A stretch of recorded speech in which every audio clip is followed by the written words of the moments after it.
No, non ce l'ha ancora, ma neanche la prefettura, tra l'altro. Così come sul balcone della prefettura, l'assenza del gonfalone veneto si fa notare anche qui, nella sede della questura di Treviso.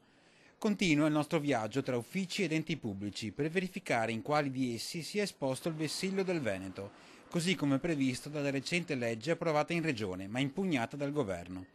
Oggi tappa nella cittadella delle istituzioni, dove hanno sede, tra gli altri, un'industria, Guardia di Finanza e Questura, e proprio all'ingresso di quest'ultima sventolano come da ordinanza i vessilli tricolore ed europeo, ma non la bandiera col leone di San Marco.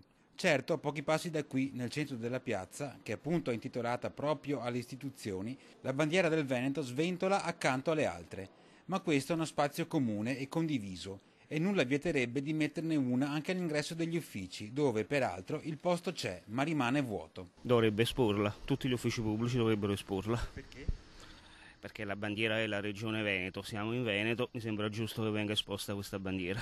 Dovrebbero esporla certamente, ma non so quanto lo faranno, ma sono dell'idea che sì, dovrebbero farlo.